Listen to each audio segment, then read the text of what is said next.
Yo, it's your boy Proph, and you're listening to Radio DR Koza. Easy.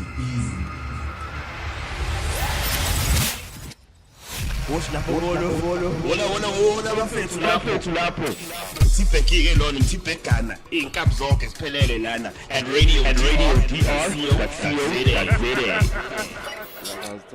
Black House Talk. We got Black House Talk. We got Black House Talk. We got Black House Talk. We got Black House Talk. We got Black House Talk. We got Black House Talk. We got Black House Talk. We got Black House Talk. We got Black House Talk. And welcome to Black House Talk, ladies and gentlemen. Sanmon, Ninjan, Nyapin, Kamala Musin, Kleno Prof. Today we have a very special guest. Our guests are always special, Prof. Nah, but this one's extra special, you know, beyond our history. For what we know. I have a history with Mr. Nodada. He's one of the few people who I can argue is actually pushing for the film industry, not just the TV industry, for the film industry in South Africa to actually happen and for it to actually exist beyond this thing of independent films. So, I'd like to introduce Mr. Nodada, Zuko Nodada. Acclaimed director. Critically acclaimed. How are you, sir? I'm good, guys. You guys are too kind, eh? Too kind, you say. Yes, you're very kind. Yeah. Can you tell the people who don't know, they haven't Googled who you are and what you do exactly? I always describe myself as a simple guy from Transkei. You know, they say Eastern Cape, but I prefer to call it Transkei because that's where I grew up. You didn't grow up in the Eastern Cape, you grew up in Transkei. I grew up in Transkei, in Bantustan. And K.D. Matanzima. I'm a product of Bantu education, bro. Like, properly, yes. I am on prayer. I sometimes feel Bantu education is better than the current education. It's like, can imagine we don't know what we're getting. OBE, everybody's a lab rat that goes to school right now. It teaches you to coast. I don't want to get into that, but all I know is that about 60% of the kids that go to school today cannot read.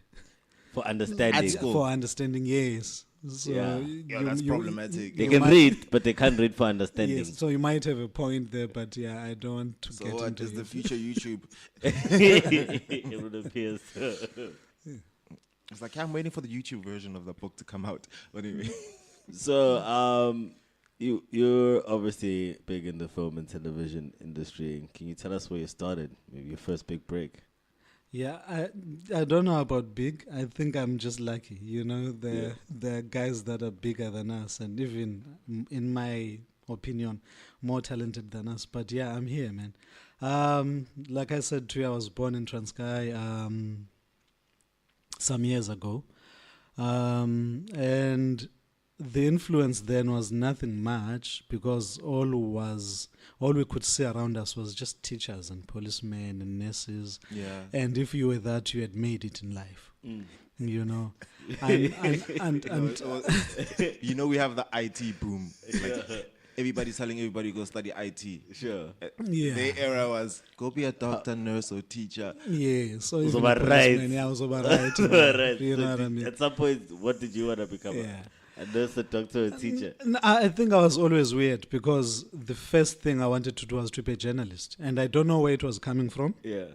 Because here I was in the middle of nowhere in Mount Frere having this dream about being a journalist. And everyone around me was just laughing That sounds at so me. beautiful. Bro. Yes, you know, everyone was just laughing at me. They were like, this will never happen. Where are they now? Where are they? Yeah. And at school, they even called me Ntatel. You know what I mean? When they say, Ntatel, you know, because Bafunu Klegisa, you know what I mean? They never saw it. But I had a principal who was called Mr. Mvana who saw it, man, who was writing beautiful literature and poetry. Yeah. And that is when I started writing. And he encouraged me to carry on. I wrote a novel, I finished it. Wow. I never published it, though.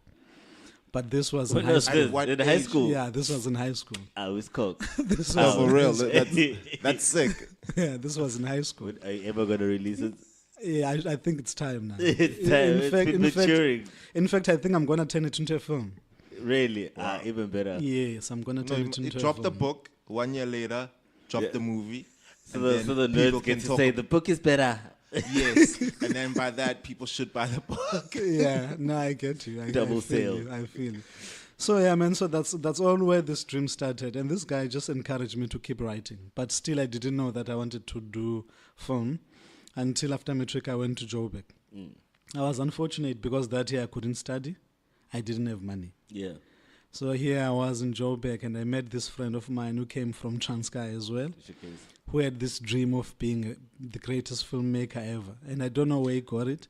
So we started... Is this person still in the industry? No, he's not. He's doing something else. Life, ne? Yeah, life. He was brought to And show here you the are. path into film. Yes.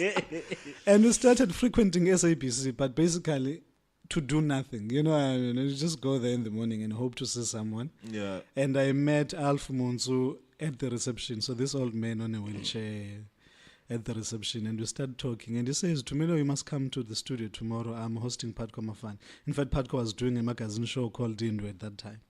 So everybody knew Patco. He was from Eastern Cape. A former teacher, was acting, was now also presenting. And yeah, I went and saw Patco. We had a chat. He didn't know where it was going to go. But immediately after that conversation, I applied to study drama at DUT the following year. Natal Technicon. Natal Technicon, yes. At that time. Natal Technicon. I applied and I was accepted. Funny thing is, they said to me, you must prepare a monologue. I had to go to a dictionary, guys, to look up the name. The word monologue. monologue. Because you couldn't Google It it. came by ship, man. Didn't know what it was. Fortunately, I'd studied at Shakespeare High School, so I just, pulled out this Shakespeare monologue, presented it, and yeah, they admitted me. Of which I think it was a mistake. I think from the interview, from the interview, they should have just advised me to go to film school. Yeah. Oh, okay. But they wanted your money, Yes. They will mislead you. Yes, they should have just guided And what me to year film was this? school. This was 97. Yes, yes. This was 97. That's not that long ago. Yeah, Yeah. What were you doing in 97? This was 97. I was in primary. Exactly. 97. Doing nothing. I think I was the youngest. I was 17. Jeez. Yeah. Okay. Because I started school at 4. And I know people don't Wow. Wait. Not only do you start school at 4, you go and write a book. Yes. So you've been overachieving. Yes, at 4. And the reason is because there was no one to look after me at home. My mom was a teacher as well. So whenever she goes to school, she would just take me along. And you started class. Yes, and I started class immediately. Yes. So, yeah. At least you got it over and done with quick. Yeah. That's great. Shama. Would you recommend that on anybody? I don't know, man. I don't think I would. Did you feel like the difficulty of being 4 or 2 years younger than everybody all the time? You do. But That's the more than 2 years. but the flip side is that everyone is supportive. But at that time they were also bullies, eh? That hasn't changed. I don't think Yeah. that ever changes. Yeah, so it was hectic. After school was hectic. So what, you would run? Yeah, obviously. Makalinsimbi, the first thing you do. In fact, you're already standing by the door. Makalinsimbi, you run. That's funny. Yeah. I don't know. Do you think you'd be where you are if you didn't start school early? Because part of your journey is not being afraid of being different. So Yeah. I think being forced already at 4 years old to be different, there's no way for you to fit in. Does it have an effect on you No, not being afraid to be different? Yeah, I think it has. My childhood has always been different. So 2 years after starting school, my parents divorced. And that just turns my world upside down. So now, all of a sudden, we're homeless. We stay in this one bedroom. It's not even a one bedroom, it's a room in the middle of the Bundus in what was called Chamini then, where my mother is a teacher. We don't know anyone there. During the holidays, we come to Durban to my grandmother from my mother's side because we can't go home now. And after the holidays, we go back. So when we start acclimatizing to that life, my parents decide to get back together again. Oh, wow. So things change again. So Okay. we go back home. But now there's no one to stay at home, and my father decides that I should stay at home, and they will have someone looking after me How and old stuff were- like that. Okay. At that time, I'm 9, and there were no cell phones, and you know what I mean stuff. So, yeah. yeah. So this person decides to leave, and for 2 months I'm staying alone. Jeez. You know, but I still go to school. I don't know how, and I still do my homework. Routine. So you were forced into responsibility so early. Yes, you know, I mean, I only started staying with my mom when I was doing matric, and I think I was 15. That was Yo. the first time I stayed with my mom. Oh, this You're is doing hectic. matric at 15. Yes, Okay. yes, That's a life changer. yeah. And then were you like the activist stuff? Were you into that stuff that was happening around you? Or did you just like, you're going to cover it as a journalist? That was your. Yes, no, Transkei was forcing you to make those choices. It's just that I was younger, Okay. but everyone was political around there. Okay. And we were doing stuff that we didn't even understand, bro. Like in the middle of a class, we would all be taken out of the class. So my home is along the N2, and we'll form what is called a guard of honor because Matanzima is driving past. And after 8 black cars, they will tell you to go back. You haven't even seen him. You know, I mean, it was like those people that were waiting for Jesus with palm trees. So we'd have Yeah. palm trees and just stand along the N2, and these cars just drive past. And then you go back to class. And obviously that forces you to question Yeah. this whole thing. And whenever I would go to visit my dad to Joburg as well. Yeah. You know, I'm that because I was small, so I would hide in the boot of a car so that I don't present my passport or my letter because Oh, yeah. Mzimkhulu was a border then. Oh, wow. You know, so life couldn't go there anywhere. forced It was you hectic. to question what was happening around you. Yeah. And so obviously there would be a form of activism in you. You know, I became aware of a lot of things at a young age. When Chris Hani came out of prison and went to Transkei, we would travel by foot to town just to see him. Yeah. Even though one didn't really understand, you know, I mean, what was What going was on. really but happening. you just knew that The something was energy, happening. yeah, Yes, the energy yes. was But right. you can feel Yes. there's a shift happening. Yes, exactly. You know, and I remember when Craig Dooley was shot down, was gunned down in Bottasgca, which was the famous building in Transkei at that time, trying to take over from Olomis. It was a coup. And Chris Hani apparently saved the day. There was only Radio Transkei, so everyone would hear what was going on. And you knew that stuff was happening around you. Yeah. So we always So there knew. was no disconnect in terms of people are on Twitter, Facebook, Yes. this is like no, there's only one platform. Yes, you there can't was miss Radio this news. Transkei. Tuned in. Yes. To the so you wireless. didn't miss anything. Yeah. Yes. Okay, that's an interesting childhood. It makes an interesting person, and then at the doorsteps of Natal Tech. And then Yes. what you said? They said they shouldn't have picked you because they should have told you to go to film school straight. But- Yes, because man, I wanted to write movies. Okay. Yeah, I told them this in an interview that I write, and I told them I have a book. Even the poem I presented there, Yeah. I wrote it myself. Yeah. You know, so I was a creator even then, and that is what I wanted. And funny enough, so when I came to Durban, I didn't know anyone. So I took a bus from Transkei to the beach. So it would get to the beach at 2 a.m. So got off the bus, waited at the beach for sunrise, Yeah. and walked all the way down to Mansfield Hall. I didn't even know where Mansfield was. You kept asking on the way. Yes. Found Mansfield Hall, auditioned, and took a taxi back home. So, and 2 weeks later, they called me to come for the second round of auditions. I came in. So this is where now you do improv and everything. Unfortunately, they also encouraged me to major in stage directing. So I Okay. think that helped. Okay. Yeah. Yeah, because that was my major. Okay. So yeah. So you can act if necessary. Yeah. He's I done I eight. can. He's done 8 episodes on Rhythm City Yes, exactly. as a cameo. At some point, I was on Rhythm City. I did 2 episodes of Cha Cha. What else? Yeah, and I acted. These in are like theatre, big shows. yeah. Like you're just like Yes. sliding in. So- Yes. So being able to act, how does that affect your ability to direct? Does that give you an edge over other directors? I think that's my strongest point because I've learned to be honest with actors. That's what helps. So I don't treat directing actors in a technical way. I just talk to them. I literally talk to them. I remember this one time I worked with James, and he was saying to me, you know, in a James Ngobo voice, you know, I like the fact that you're talking to me all the time. You come and talk to me. These directors just think about shorts. You know, because that's what I do. Like, I talk to actors, but I think the way I talk to them is different in how the other directors do it. I remember when I did Between Friends, and I was talking to Tumzani. You know, I went to him and I said to him, dude, what you're doing, I've seen you do on Generations for 5 years. And that's not what I'm looking for. This is not Generations.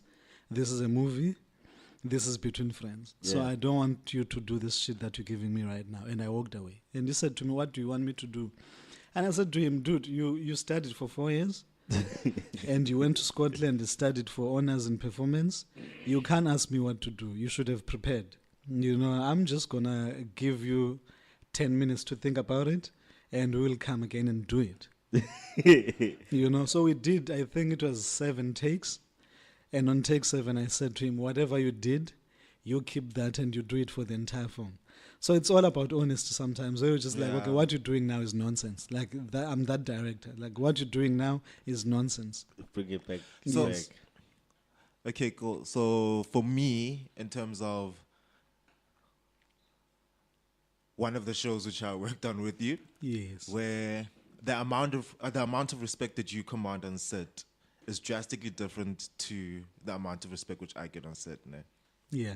And this is in a simple way where, okay, cool, so we directing. Like, this crew is barely listening to me. And I'm like, okay, cool, since the actors, like, I'm getting the last block, the actors are still upset about production, etc. I'm like, okay, I'm going to dominantly communicate through the AD. Yes. Because, like, everybody's got a point to prove. And I so happen to be the last person who comes from production, so they're taking shots at me. And all of a sudden, the mood changes. People are listening to me. I'm like, what's happened? I look over, your car's parked. I'm like, they just went to impress Zuko. It's got nothing to do with me. So, and then what I've noticed going forward is the fact that the younger the directors are, and young being anybody under the age of 40, yes, the less respect they have from the crew. So for young directors, how can we get to the place where they're able to command as much respect as you are able to? Because, like, dude, like, you're able, same production, I can't get the crew to do an hour overtime. You can get them to do like 5 hours overtime. No, I don't think it's got anything to do with age, Prof. I just think this thing is a psychological game. Yeah. Whether we like it or not, it's psychological. So in every set you adapt, you look at the type of crew you have and the type of cast you have, and you adapt in how then you treat and you relate to them. And even within the same space, you can't treat the same people the same way. You know what I mean? So you have to decide, and you know that, okay, if I'm dealing with this person, this is how I'm going to treat them. If I'm dealing with this one, this is how I'm going to, because everyone is different. You know what I mean? Yeah. And you have to, like that's what I'm saying, it's psychological. With crew as well, what I realized is that they also like to feel that they're in control. You know what I mean? So you give them that, but you know how to take back that control. You know what I mean? Sort of a give and take so that they feel like they're important. Yeah. And number 2, with actors as well, you do the same thing. You know what I mean? There are actors that will constantly want you to tell them how great they are.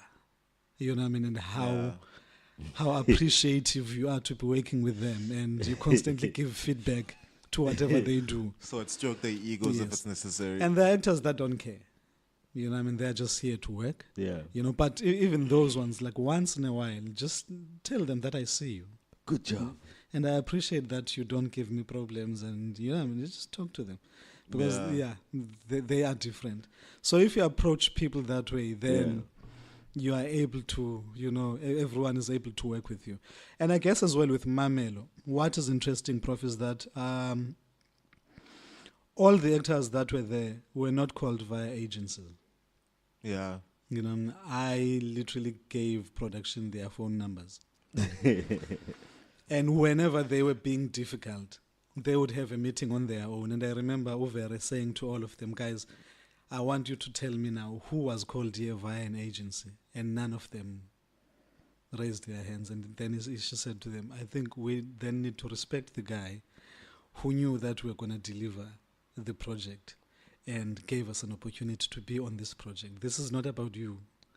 This is about all of us. And this is about someone who had belief in all of us and picked up his phone and called all of us to come and be in this project. Yes. So that helps as well. But like I'm saying, it's different characters you're dealing with, so you got to adapt all the time. You know the show that we're doing with you guys now. Yeah. There's a point where there was one actor who all of a sudden wanted to be directed by just me. You know what I mean? And every director wouldn't want to touch him. You know what I mean? So that was not magic. Yeah. It's because I would go and talk to him and be like, dude, I hear what you're saying, but Azish. yes. Not today. Yes, you know. We're here because of this. You know, I understand your problems and struggles with that, but now it must not affect what we're trying to do here. The overhaul mechanics. Yes, the overall mechanics. And at the same time, involve him in what I'm doing. You know what I mean? Yes. As much as I know that in the end product will be what I want, but I would involve him. Yes. You know, so that he feels like this is a collaboration. He owns a bit of it. Yes, he owns a bit of it. But at the end, when he looks at the take, he would say, okay, I see what you were talking about. Yeah. So it's different. And I always say, guys, it's like we're in an asylum. It's like our own life as a demon. Everyone there is crazy. It's just that the level of craziness is different. It differs from individual to individual. Yes. So as long as you know in the morning when you go there that you are going into this, you know, crazy. It's a silo. Yes, you'll survive it. You'll survive it. Treat it like an asylum. That's cool. So you've got a new movie coming out. Tell us more about that. What's it called? What's it about? Who you got in it? Yeah, Uncovered. That's the movie that's coming out in August on the 30th. It's taken up a new metro. Did you write this one yourself? No, I didn't. It was my concept. So how it came about is I think it was in 2016. So there was no category for Best Actress in a feature film because there were not enough females cast in feature films. Oh wow! After that, I was like, I need to cast more females. 2 years. So the next film I'm doing, my lead is gonna be a female. Yeah. At that time, I already had a story which was too hectic and dangerous for me because it was too close to people that are powerful, and I was skeptical in telling it. So it was about your political story. Yeah, it was too political. And what turned it around is when I attended a mining indaba in Newcastle. Yeah. And I decided to tell the same story but set it up in a mining environment. Okay. So it's about this young woman called Aluta who's ambitious, who wants to make it in the corporate world. So he works for Frank Drake, and she's Frank Drake's assistant. And she believes that Frank Drake is the best thing that has ever happened in her life. Got a bursary from Frank Drake. And she wants to be CEO one day in this company. And that is what, in fact, Frank Drake tells her every morning, ambitious. But the thing is, in her ambition, she's naive. She doesn't see the corruption that's happening around her, all the conspiracies and everything. Yeah. The only person who says this is her sister. But they think that her sister is a little bit crazy. Her sister is a journalist. So whenever she tells her about the conspiracies and about this guy who wants to sell a mine that doesn't have coal, and that's a ghost mine to the community, she thinks that this one is crazy. Until she's killed. And when her sister dies, that is when she decides, to go into this quest and find out who killed her. Yeah. Also uncovering this corruption that is happening in this community. Oh, sounds good. Can't wait to see it. Seen the trailer. Yeah. It looks dope. Anything else? Proph? Oh yeah. Wait, so I was still following the story. Did you get lost? No, I was busy thinking about because I've watched a little bit of the film. And Yes. yeah, it's. I think it looks cool. Like I think it's gonna be. I'm actually gonna buy tickets to go watch this film. Are you having a regardless of premiere? whether I or want not. to go to the premiere. I want the red carpet. Do you have a premiere? Having a premiere in Durban. Yeah, no, guys, I have a premiere in Durban, I have a premiere in Joburg. Obviously, this is a KZN movie, so you cannot have a premiere in KZN. In KZN, yeah. So we'll have a premiere in Durban. Oh, so you shot it here. We shot in Newcastle. Oh, okay. Yeah, we That's shot dope. in Newcastle, yes. How was it shooting in a town that's never really been a sense of a film? No, man, everyone was welcoming. I think that's what is good about these small towns. Yes, Yeah. everyone from the municipality to the people. Mm. You know, when you get everything, we always complaining about budgets. So Newcastle made it easy for me because most of the locations were for free. Yeah. Yeah, they were found. So I would just go there, find a location, go to the municipality and tell them they'll that sort I would out like to everything. shoot here, and they will sort it out for me. Yeah. So yeah.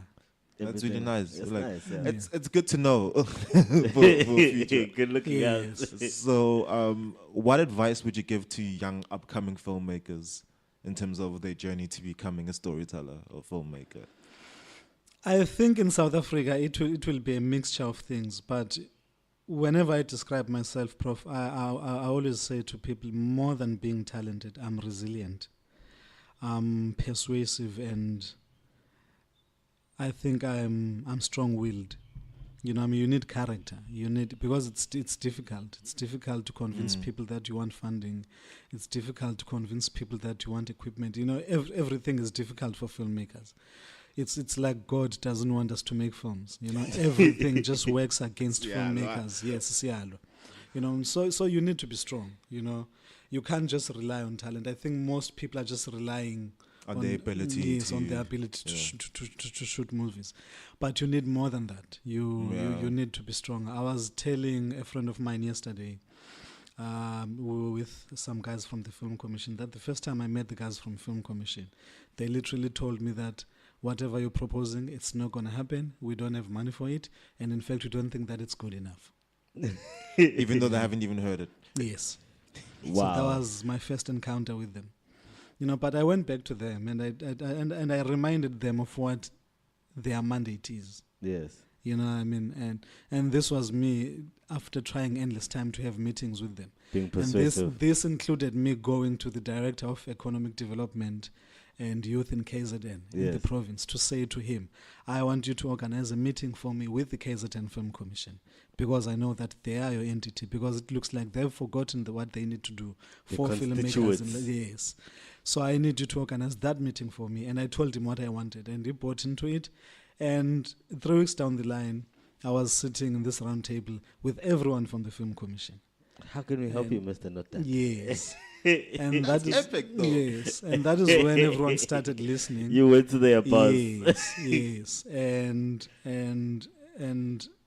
Uncovered is a product of those endless meetings and of those, you know, moments where you're like, I'm not backing down because I know what I'm fighting for Yeah.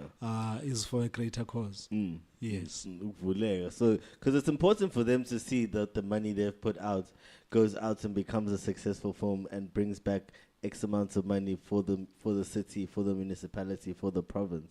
So when they see that through your work, it opens up doors for more people to be able to come and say, hey, I've got a similar idea. Now they can reference something they've done. They can. But I mean, we have another struggle now with them where they haven't, I mean, we are 2 months away from the release of the movie. Yeah. Yeah. The marketing budget hasn't been allocated to us. You know? They haven't given you guys the money for No, Yo, yeah. we're fighting. We're fighting. You know what I mean? I sent Because another it's the same thing. They don't understand how that marketing budget actually works and how it comes back so much quicker. If there's a marketing budget, then just More okay, people we've know made about the it. field. Yeah, People talk about it. Yes. get a billboard out there. You know what I mean? So, yeah, these are endless struggles, and I don't think it's something that we should take lightly. But what also destroys or kills us as well is that we're working in isolation, guys, as filmmakers. Yeah, Yes. this is You true. know, This so is that very is true. that is the biggest problem we have. and we can't even share information. Yeah. You know, which is sad. So if a prof comes to me and be like, okay, so how did you get your money? I'm like, bro, yeah. No, Come up with stories and stuff like that. So we just need to work together. Yeah. This is, because okay, there's you, there's Zanenkosi, there's. Well, I've been lucky in terms of being surrounded by people who, where it feels like they genuinely care. Yes. So, yes. therefore, I know that when I have my product ready, I can come. Okay, at least I feel like I can come to you, and Yes, I've yes. told Sam and other people that sort of like there are people who I feel like it when I'm ready for certain things I will go to be like, yo, Yes. I need help with this. I don't know where to start. Like you guys, like what you guys are doing it's a massive battle. Like it's big, and chances are your generation is not going to be lucky enough to experience all the benefits of the industry that you are currently laying down to build. So Yeah, I mean, I always say, as much as we think we can treat the film industry differently from music, it's the same thing. Yeah. You know what I mean? If you look at hip hop now, it's guys like Bo WHP who laid the foundation, and Very few of them stayed yeah, and survived. Yes, and this generation, now they're eating. Yeah. Eating the perks, yes. So you need to understand that. Sorry, Brazil, he took a bullet for us. No, but someone needs to do it. Yes. You know, someone needs to do it, Because- otherwise there won't be 'cause change. You know? The reality, fact, if it wasn't for the people in front of us, we wouldn't be in the positions we currently are. Yeah.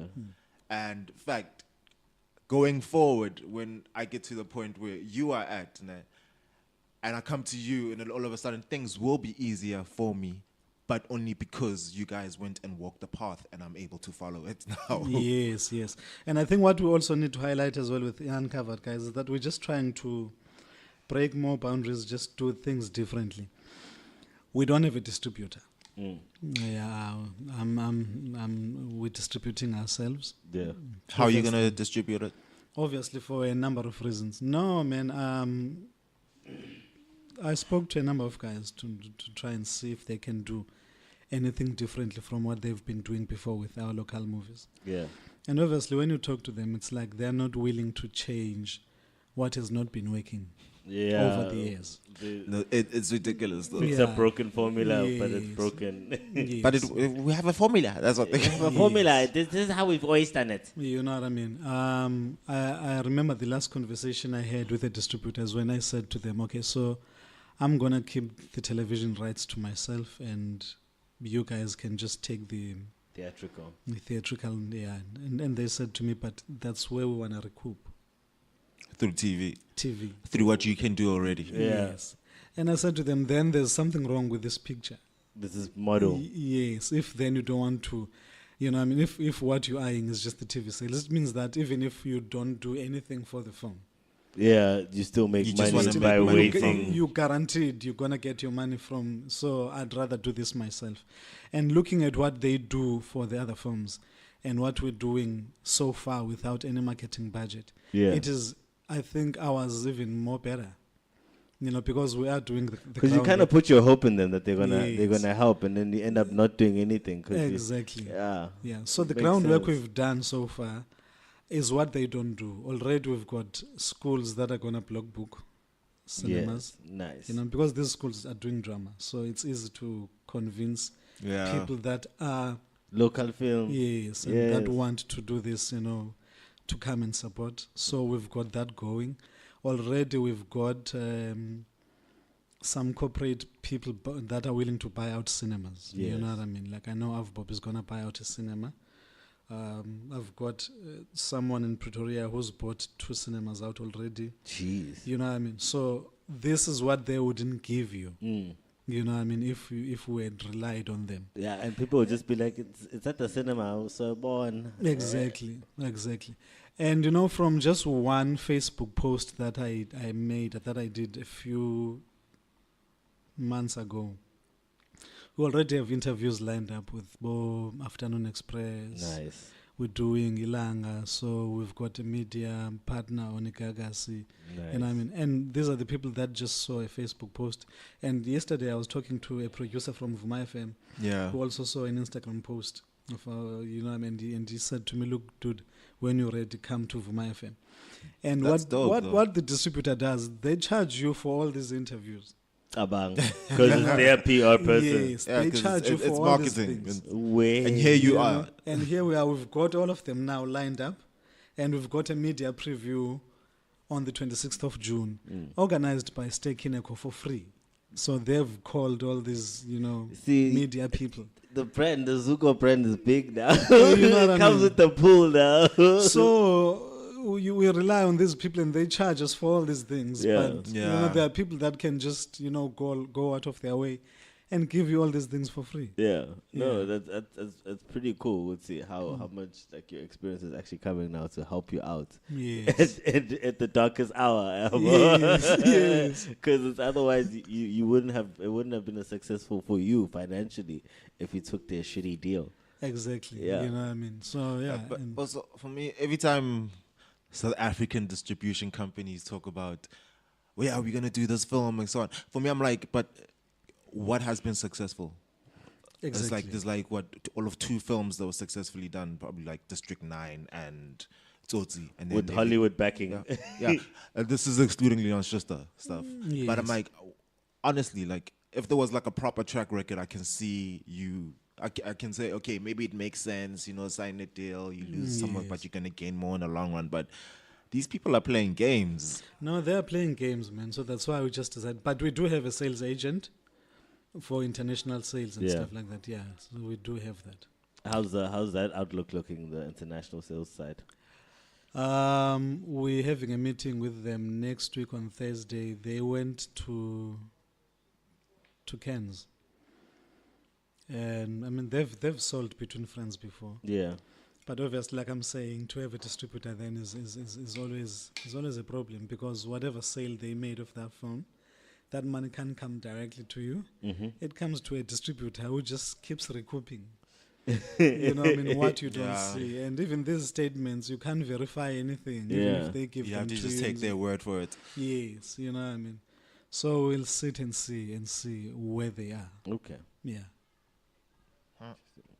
So, does the short film game help for building your career?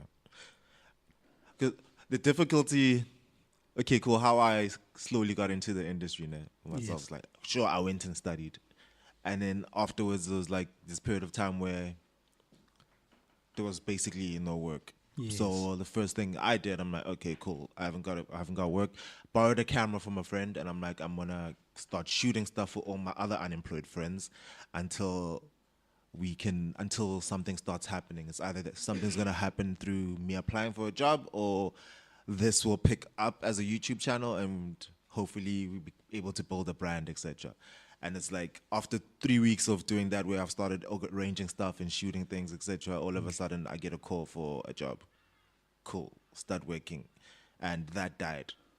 And so for me, I'm like, I believe that as long as I'm doing, I will eventually get to where I need to get to. So I had a job, which is just like probably like 1% involved in the industry. Yeah. And then there, I was like, okay, cool. At that point, it felt like I had 2 jobs, where I was like, with the extra hours that I had, I would spend time trying to do stuff that's involved within the industry, trying to build a showreel so I can be able to leave the company. And that's when at that point in time, I started giving people calls. That's how I also met Uzan Nkosi, and I met Handri Pazan. I think he owns Afrikaans and so on. So he's the one who put me on in terms of, okay, come through, you'll shoot for us. And I'm like, okay, cool. Started shooting for them, and also started editing with them over time, because I think they knew, but they didn't really trust, because the only thing this person's got is a degree and a bunch of clips that he's been shooting here and there. So if it wasn't for Andre, I wouldn't have started that part of my journey. So at that point in time, still, I'm like, I'm not satisfied, because this is just a daily show. And I'm like, yeah, it's a daily show. I'm like, I want to be doing story. Yes. Ernest had this film that he's cutting. So now I go from just cutting this thing, and afterwards I'm like, it will be editing. After work, I go and I'm cutting this feature film that he put together. and I'm literally sleeping like 3 hours a day for like a couple of weeks. But this is like, these are the sacrifices I'm willing to make for getting into story. And then eventually Uzane had another project coming up, and I was like, okay, cool. That's when I left Afrikaans, and I'm like, Yes. gonna go cut stories. Yes, yes. So, like, that's like I'm not even halfway through my actual journey to being able to do Yonkinto that I want to do, and I'm like, it's tough, the industry. Yeah, short films, they help, my brother. I'm not gonna lie to you. So when I got into the industry, I always knew that I just want to direct. You know, I didn't want to fuck around and do stuff. I just wanted to direct. And because I was an actor, I went to audition. So how I got my break is I went to audition for Cha-Cha. So I get into this audition room and I see this short guy, Uholi. So that's the first time I Uholi. met him, yes. I meet this guy, gives me You this calling him script. short? He is. He's a friend of mine. We need to get him on the show. But We can get him on this show. So I met this guy, and hey, you know, I mean, so when you meet someone, and first, he was a little bit arrogant, you know what I mean? And I was like, I don't think this will go well. So he gives me the script, I learn these lines, and I come and I perform. And after the audition, he says to me, what do you want to do? And I said, dude, I want to direct. And here I am in an audition room, auditioning for a role, and I'm telling a director that, Chief, this is what I'm doing right now. That's not what I want to do. I want to do what just you moving do. through. I want to do what you do. And immediately from there, he said to me, okay, we can start here on Cha-Cha. So you will be a cultural advisor / dialogue coach and do translations, because we also have a white director. So this is where you start. I mean, this will take you to your Journey. ultimate goal. So you're pre-directing the black actors before the white director comes and Yes. and directs yeah. them. Basically, that's what you do. Okay. Basically, that's what you do. So that's where I started. But it was not as easy as I thought it was going to be. Yeah. And because I started at Quizzical, then I went to David Jem and I said to David Jem, David, I need to direct. I don't like what I'm doing. And he said to me, just go and shoot movies. And you know, I mean, I can borrow you a camera. We can give you that dark corner there. You can cut it. You know what I mean? Yeah. And he gave me something to think about. So I came to Durban. I spoke to a few of my guys. Yeah. And Ubu, my cousin, had a camera. Sure. We had 1,500 bucks. My friend wrote this script for me that was 8 pages. Yeah. I called some actors, I pulled in some favors. So there were actors that were doing Pay of Plenty at that time. So I said to them, guys, let's do this film. We shot that over 2 days. Yeah. Put it together. Sold it at the SAPC. You made some money from Yeah, they bought it. from 1,005. What's up? Yes. This And was I- in and I got- 97. Yes, and it was in 2008. Okay. Now, the later on. Okay. And they bought it for 25,000 bucks. Wait, you made a movie for 1,500 in Yes. 2008. Yes. Oh my gosh, I'm thinking it's the 90s, bro. Damn.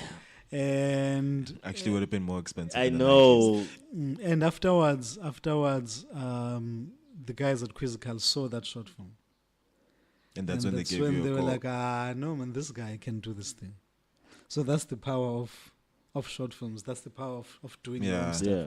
Because some people want to see what you can do. Yeah. They don't It trust. was your own flavor. Yeah, everyone's talks big, bro. It's easy to do that. So people want to see what you can do. Okay. And that's what I did. And I still do that all the time. People would think that I don't do that now, but I still do it. Yeah. In December, I'm going to be shooting with Muteo. Yeah. And you're going to cut that film. It Yeah, doesn't I'll have cut money. it. I'll cut it. Yes. It's fine. Yes, it doesn't have I money. We've had that these bad. conversations before. Yes, it doesn't. You know what I Yes. mean? But also that's what happens when you work well with people, because the Uncovered, I shot it with Muteo. Yeah. And he got Muteo- his rate, everything. So he knows. So when I say there's no money, he just knows that there's no money. And I said to him, we're gonna shoot for 6 days. And he said to me, no, let's make it 10. Yeah.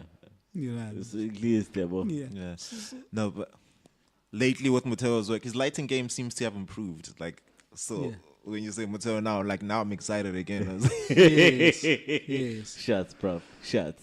no, like, his lighting game has really gone up, dude. Like, having seen some of the stuff that he's posted on his gram, and I'm like, this is looking good. That's Yes. your director of Yes. photography. Yes. Yeah. Okay. Yes. And he's black. Yeah, okay, Yeah. that's cool. No, finding competent black people, and this is not taking shots at black people, but it's difficult because like it's Dunning like- Kruger effect. I don't even know, dude. There's the reality, and here's the thing: it's like the thing is that there might not be the black people might not as black people. I don't think there's as many incompetent people. It's just it's literally the Dunning-Kruger effect where the confident ones are the ones who are unskilled. Yeah. The ones who are skilled and should trust their ability are the ones who aren't confident. Because of Yes. So we have great this task at hand. balance where all of a sudden it's like, this confident one ruins everything, but this one is all quiet and timid. He kills it, but he doesn't know that he's killing it. Yeah. Yeah, and he can't market himself within the Yeah. industry.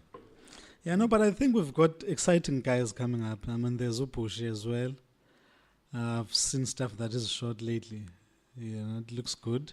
Yeah. I've worked with a couple of black DOPs, and I must say, I think No, it's happening. It's yeah, happening. I think it is slowly. happening. I think it is happening. And with Muteo, man, the attitude is everything. That guy has the right attitude, and the work ethic is there. Is on Yeah. point. You know what I mean?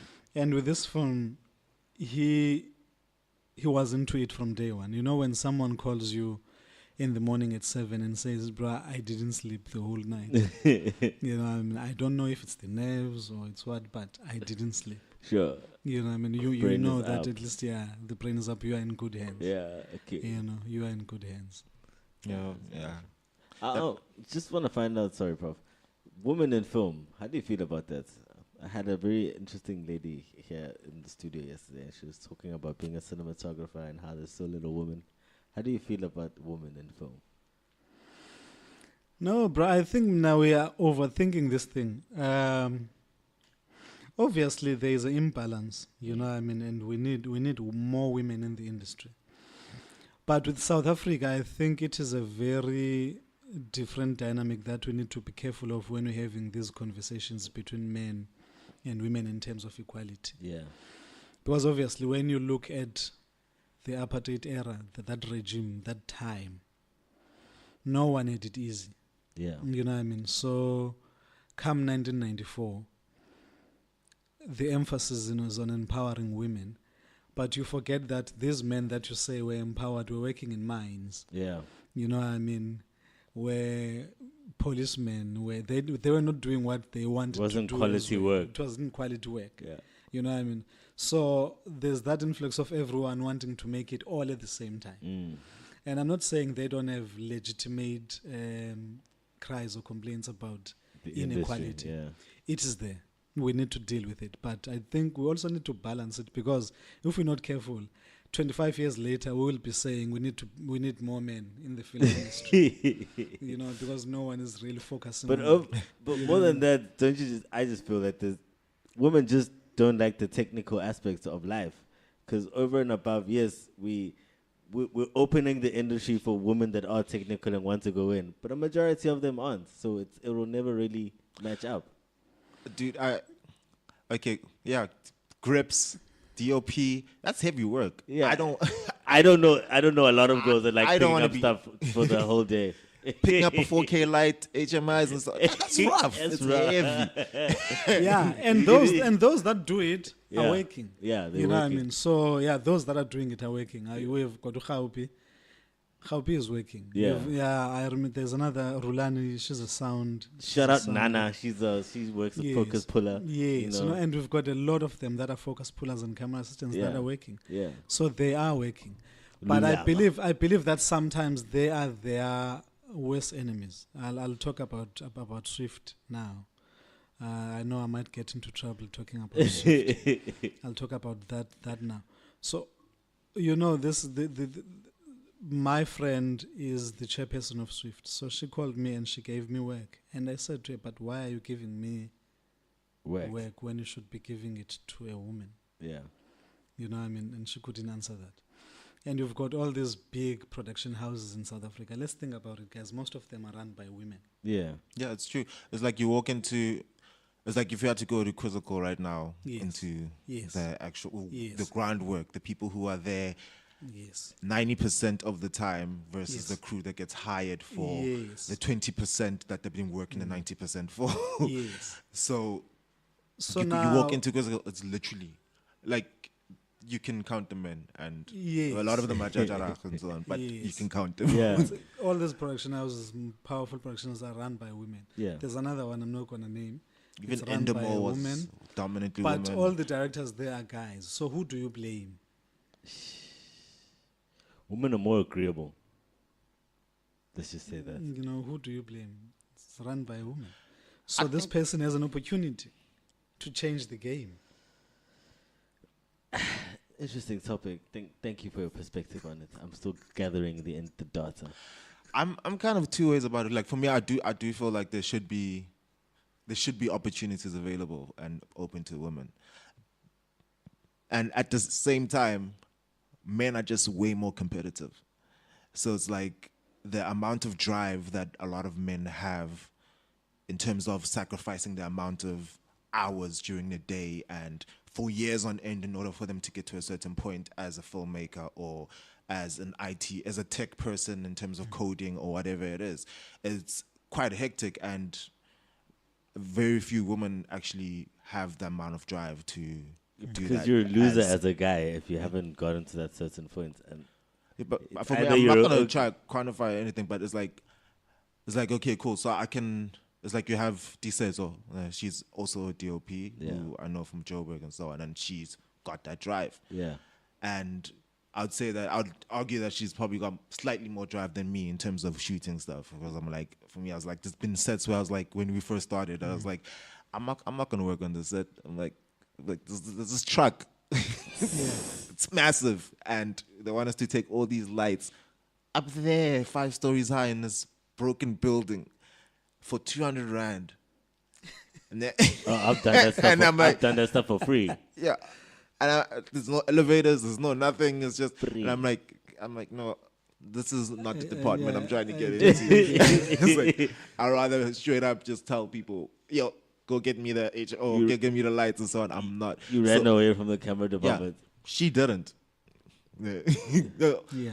I'm running away from the lighting department. got a I want to cine dick. understand and be able to direct lighting, but I do not want to be doing heavy work. Yes. So she's got the drive for that. Now, her as a woman, I think she would have a hard time trying to find other women who are willing to do all the work that she does. When me, as a male, testosterone driven, I ran away. So it's like, it's hard for me to imagine that there's enough women who've got that much drive in terms of how difficult the TV industry is. Just based on And the woman. this is not taking shots at women. You have the drive, get on the show. Yeah, man. I think I think what's painful is when you've got those women that have got the drive but don't really get the opportunities or the recognition. Yes, you know that's what I mean? problematic. Then it becomes fucked up. I think yeah. that is the Yes. problem that they're actually Yes. trying to solve. Yes. Then it becomes a problem. Yeah, Then it becomes a problem. we're all in agreement. Let's let all the women who want to come in. Yes, exactly. No, sorry. Exactly. Bazuga, thank you so much for this interview. No, thank you so much for having me, guys. Go out and check out the movie when it comes out in August. We'll be there at the premiere, right? With the red carpet Yes. and the fatty stuff. Yes. And the free food. Yeah, no, there's gonna be free food and free drinks. It should be. In fact, you guys should come to our DIF screening 19th of July. It's gonna be on a Friday, and afterwards we party. Yeah. All right, I cool. like that. That's an Yeah. invite. So we say, come. Yeah. Black House Talk. Black Thank House you. Talk. Black House Talk. Yeah, that's what's up. Black We House hit Talk. it now. Black Black House House Talk now. Black Black House House Talk now. Black Black House Talk now. Enjoy your day, good people. RadioDR.co.za. Original podcast. Exclusive.